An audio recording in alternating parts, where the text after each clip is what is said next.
Welcome to ఐడ్రీ media. So చీరకట్టు అనేది మన సంప్రదాయము. ఈ చీర కట్టుకోవడం వెనుక మనకి హెల్త్ కు సంబంధించిన పెద్ద రహస్యమే ఉందట. దాని గురించి వివరాలు తెలుసుకుందాం. ఈరోజు మనతో పాటు ఉన్నారు ప్రముఖ యోగా అండ్ స్పిరిచువల్ గురు అరుణాదేవి గారు. మ్యామ్ నమస్తే అండి. మ్యామ్, జనరల్ గా చీరకట్టు అనేది మన సంప్రదాయ వస్త్ర ధారణ చేసే విధానం అది. అయితే ఈ చీరకట్టు ఇలానే ఉండాలి, దీని వెనక మన ఆరోగ్యానికి సంబంధించిన అసలైన రహస్యాలు ఉన్నాయి అంటారు. అవి ఏంటి అసలు? మనది ఒకటే వస్త్రం, ఏక వస్త్రం అని అంటారు. ఇప్పటికీ కూడా యోగులు, అలాగే కొన్ని శక్తి సాధనలు చేసేవాళ్ళు, వాళ్ళు కూడా ఒకటే వస్త్రం ధరిస్తారు. అది ఆడవాళ్ళ మగవాళ్ళ అనేది లేదు, ఎవరైనా ఏక వస్త్రం, ఒకటే వస్త్రం. అది చీరలా కట్టుకుని ఇట్లా చుట్టుకుంటారు. ఒక ఏక వస్త్ర విధానం. తర్వాత మెల్లగా మనకి 2 వస్త్రాలు వచ్చినాయి. పైన ఒకటి బ్లౌజ్, తర్వాత కింద చీర. తర్వాత ఇంకా రవికి వచ్చింది, బ్లౌజులు వచ్చినాయి అన్నీ. ఊరికి ఇలా కట్టుకునేవాళ్ళు అంతే, ఒక బట్ట కట్టుకునేవాళ్ళు. బ్రెస్ట్కి ఇక్కడ అక్కడ ఒక బట్ట కట్టుకునేవాళ్ళు, చీర కట్టుకునేవాళ్ళు. తర్వాత రవికిలు వచ్చినాయి. రవికిలు వచ్చిన తర్వాత జాకెట్లు అంటే బ్లౌజులు వచ్చినాయి. ఇంకా తర్వాత చాలా వచ్చినాయి అనుకోండి. ఎందుకు మన ఇప్పుడు ఏ సాంప్రదాయమైనా మనం ట్రెడిషనల్గా తయారవ్వాలి అని అంటాం. ట్రెడిషనల్గా అంటే మన భారతీయ సంస్కృతి సాంప్రదాయాలు అని చెప్తాం. మన సంస్కృతి సాంప్రదాయాలు వెనక ప్రతి దాని వెనక ఆరోగ్యం ఉంది. ఆరోగ్యం లేకుండా ఏది లేదు. అది సత్యం, అది నిజం, అది వేదం. ఎందుకు ఇలా కట్టుకోవాలి? పర్టికులర్గా మనం చూడండి, కొన్ని గుళ్ళలో జీన్స్ ఇలాంటివి నాట్ అలౌడ్, చీర కట్టుకునే రావాలి అని ఉంటుంది. ఇప్పుడు చాలా గుళ్ళల్లో అది పెట్టారు.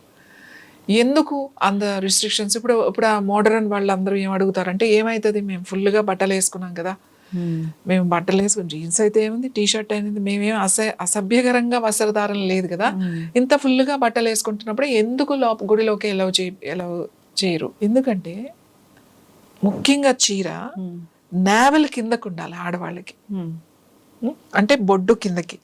ఇప్పుడు అది ఎక్స్పోజ్ అని అంటారు. మీరు పాత వాళ్ళు కట్టుకుంటే అది ఎక్స్పోజింగ్. నేను ఇప్పుడు ఏమంటానంటే, ఇప్పుడు ఎక్స్పోజింగ్ చేసేవాళ్ళు చాలా తక్కువ మంది, అంటే బట్టలు చాలా తక్కువ వేసుకుని చూసేవాళ్ళు. జనరల్గా మన వస్త్రధారణ ఈ పొట్టని కవర్ చేయకూడదు. ముఖ్యంగా ఆడవాళ్ళకి ఈ పొట్ట ఇక్కడ నుంచి ఇక్కడ కవర్ ఉంటుంది, ఇక్కడ నుంచి బొడ్డు కింద నుంచి మళ్ళీ అంతా కవర్ చేసి ఉంటుంది. ఈ పార్టే ఓపెన్ చేసి ఉండాలి. ఎందుకు ఉండాలి అని అంటే, ఇది మణిపూరక చక్ర, నావెల్ దగ్గర. ఈ మణిపూరకానికి 4 ఫింగర్స్ కింద స్వాదిష్టాన చక్ర ఉంటుంది. స్వాదిష్టాన చక్రం కంప్లీట్గా మన అంటే ఆర్గాన్స్, ముఖ్యంగా వాటర్ బ్యాలెన్స్ చేస్తుంది. అలాగే మన 5 సెన్సెస్ ఏవైతే ఉన్నాయో, ఈ పంచేంద్రియాలు అంటాం కదా, ఈ పంచేంద్రియాలు ఈ చక్ర యాక్టివేట్ చేస్తే ఈ పంచేంద్రియాలు కూడా యాక్టివేట్, దీనికి కనెక్షన్ ఉంటుంది. ఇంకా ముఖ్యంగా చెప్పాలంటే మన యూట్రస్, గర్భాశయం, అండాశయాలు కూడా ఇక్కడ మనకి కనెక్ట్ అయ్యి ఉంటాయి. సో ఇది ఎలా ఉంటుంది అని అంటే, ఎప్పుడు కూడా దీనికి వేడిగా మొత్తం ఇలా కవర్ చేసేసి వేడిగా ఉంచకూడదు. ఈ పార్ట్ని అర్థమవుతుందండి, వేడిగా ఉంచకూడదు. ఎందుకు ఇంకా చెప్తాను నేను మీకు. మడిబట్ట అని కట్టుకునేవాళ్ళు, మడి కట్టుకునేవాళ్ళు. మడి అంటే ఏంటి? తడిచీర కట్టుకునేవాళ్ళు. తడిచీర కట్టుకునే వంట చేసుకునేవాళ్ళు. ఎందుకు అనంటే, వంట ముందు కూర్చుంటాం కదా, కూర్చున్నప్పుడు వేడి వస్తూ ఉంటుంది.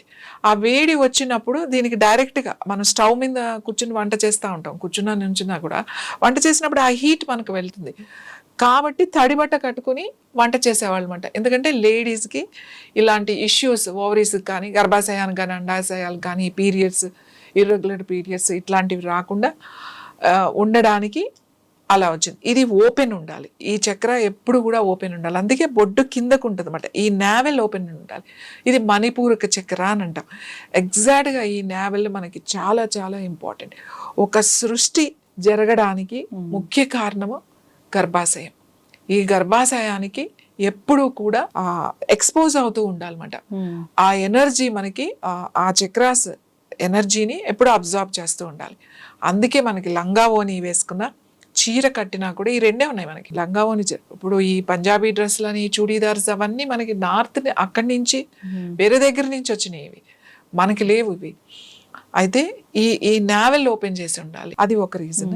ఇంకొకటి చాలా మంది ఇంకా ఈ నావెల్ కింద చీర కడితే మీరు అన్నట్లు ఎక్స్పోజింగ్ అంటారు, ఇంకా రకరకాల కామెంట్స్ కూడా వినిపిస్తారు. అంతకు ముందు మీరు విలేజెస్ లోకి వెళ్తే ఒక హై స్కూల్ కానీ లేకపోతే ఒక కాలేజ్ కానీ అంతా లంగా ఓనీలతో కనపడేవాళ్ళు.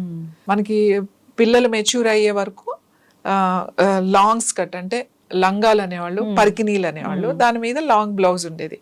మెచ్యూర్ అయిన కాడి నుంచి ఓనీలు వేసుకునేవాళ్ళు, అంటే హాఫ్ శారీస్. ఎప్పటి వరకు ఇంటర్మీడియట్ అయిపోయి గ్రాడ్యుయేషన్ వచ్చే వరకు, గ్రాడ్యుయేషన్కి వచ్చిన తర్వాత చీర ఉండేది. కొన్ని కాలేజెస్లో డిగ్రీలో ఇప్పుడు కాకూడదు 70s అట్లా చదువుకున్నప్పుడు 70 నుంచి 80s వచ్చిన తర్వాత తీసేశారు ఆ సిస్టమ్. కంపల్సరీ చీర కట్టుకోవాలి డిగ్రీ కాలేజ్లో, బీకామ్ బిఏ బిఎస్సి చేస్తారు కదా వాళ్ళు, కంపల్సరీ డిగ్రీలో శారీయే వేసుకోవాలి, మిగతా అంతా హాఫ్ శారీ. ఈ 3 ఉండేవి మనకి, అందరికీ కూడా కిందకే ఉండేవి. ఈ తర్వాత ఈ బొడ్డు కింద కట్టుకోవాలి అని మనకి కట్టాలి, అలా కట్టడం అలవాటు అయినప్పుడు పొట్ట పెరగకుండా చూసుకుంటాం కదా. ఎలా కట్టుకుంటాం అసలు చీర కట్టుకుంటే? ఎందుకంటే మా ఇంట్లో మా అమ్మమ్మ ఎప్పుడు చెప్పేది, చీర కట్టుకుంటే నడుము సన్నగా ఉండాలి కాబట్టి నడుము లావు అయ్యేటట్టుగా చూడకండి, పొట్ట రాకూడదు. పొట్ట వస్తుందంటే ఏంటది అందంగా, అంటే అందం అంటే బాడీ. అసలు బట్టలు నువ్వు ఏదైనా చీర కట్టుకున్నా బట్టలు వేసుకుంటే బట్టలకు అందంగా ఉండాలి, ఆ బట్టలు అందంగా కనబడాలి, కానీ నువ్వు కాదు. నీ ఒంటి మీదగా అవి వచ్చినప్పుడు వాటికి అందం రావాలి కాబట్టి నీ బాడీ అలా ఉండాలి. కొంచెం ఇలా నడుము ఇలా అనగానే మా ఇంట్లో కజిన్స్ అట్లా ఉండేవాళ్ళు అనమాట, వచ్చి ఇట్లా గిచ్చుతూ ఉండేవాళ్ళు, ఏంటి ఇట్లా పెంచుతున్నావు అని చెప్పి. సో దట్స్ తర్వాత ఏమైపోయిందంటే అసహ్యంగా కామెంట్ చేయడం. కాలేజ్కి వెళ్ళేటప్పుడు ఆ నడుము దగ్గర ఇప్పుడు బస్సుల్లో వెళ్ళాలి అని అంటే వెళ్ళలేకపోవడం. ఇంకా ఈ ఆడపిల్లలు ఏం చేశారంటే దానికన్నా కూడా వస్త్రధారణ మారిపోయింది. ఎందుకంటే ఈ చూడీదార్లు కానీ ఈ డ్రెస్సెస్ కానీ ఫుల్గా కదా, పైనుంచి కిందకి ఫుల్గా వేసేసుకుంటారు, హ్యాపీ కదా, ఇంకా వాళ్ళకు కూడా కంఫర్టబుల్గా చూసుకుని చేంజ్ అయిపోయింది. చీర ఎప్పుడూ కూడా బొడ్డు కిందకే పెట్టాలి. బొడ్డు కిందకి అంటే కరెక్ట్గా నాభి ఇక్కడ ఉంటే నాభికి ఇలా 4 వేళ్ళు పెడితే ఇక్కడ కట్టాలి, ఇక్కడ కట్టాలన్నమాట. నావెల్ ఎప్పుడు కూడా నీ నాభి ఎప్పుడు కూడా ఎక్స్పోజ్లో ఉండాలి, అలా ఉండాలి, కనబడుతూ ఉండాలి. ఇప్పుడు ఎవరు కట్టుకుంటారు? లావుగా లేని వాళ్ళు కూడా కట్టుకోరు. ఎందుకు అంటే ఎక్స్పోజ్ చేస్తున్నారు అనేది ఒకటి ఉంది కదా. మరి మేము హాఫ్ శారీస్ వేసుకున్నాం, చీరలు కట్టుకున్నాం, మేము చదువుకునేటప్పుడు అంతా హాఫ్ శారీసే వేసుకున్నాం. ఎవరు నీ నడుము కనబడుతుంది, నువ్వు కనబడుతుంది అని చెప్పి ఎవరు చెప్పలేదు. అది ఎక్స్పోజ్ ఎలా అయింది? కానీ ఇవాళ వేసుకుంటే అది ఎక్స్పోజ్ అవుతుంది, నువ్వు ఎలా వేసుకున్నా అది ఎక్స్పోజింగే అవుతుంది. అవును. సో మనకి చాలా మంది వేరే కంట్రీస్ వాళ్ళు ఏమంటారంటే, మీరు అన్నీ బాగానే ఉంది, మీరు ఇంత సంస్కృతి ఇది సాంప్రదాయాలు అని చెప్తారు, కానీ మీరు పొట్టంతా ఎక్స్పోజ్ చేస్తారు అని అంటారు. ఎస్, వాళ్ళు కాళ్ళు ఎక్స్పోజ్ చేస్తారు, మనం పొట్ట ఎక్స్పోజ్ చేస్తాం. ఎందుకంటే దిస్ ద సైన్స్. ఈ నాభి చక్ర, అలాగే స్వాదిష్టాన చక్ర, మణిపూరక చక్ర, స్వాదిష్టాన చక్ర వజ్రంలాగా ఉండాలి అని అంటమాట. డైమండ్ ఎలా ఉంటుందో అలా ఉండాలి మన నాభిస్థానం అన్నమాట. ఈ లోపల కూడా అలానే ఉండాలి, ఈ అవయవాలు కూడా అంత స్ట్రాంగ్గా అంత గట్టిగా ఉండాలి. ఈ మజిల్స్ ఎప్పుడు కూడా ఫ్యాట్ పెరగకుండా, ఆడవాళ్ళకి హిప్స్ దగ్గర ఫ్యాట్ పెరిగినా పర్వాలేదు, పొట్ట దగ్గర ఫ్యాట్ పెరగకూడదు. పొట్ట దగ్గర ఫ్యాట్ పెరిగితే ఏమవుతుంది అని అంటే మనకి చాలా గైనిక్ ఇష్యూస్, అంటే మనకి విమెన్కి రావాల్సిన ఇష్యూస్, ఇర్రెగ్యులర్ పీరియడ్స్ కానీ ఈ ఒబేసిటీ పొట్ట దగ్గర బాగా పెరుగున్నప్పుడు చాలా ఇష్యూస్ వచ్చేస్తాయి.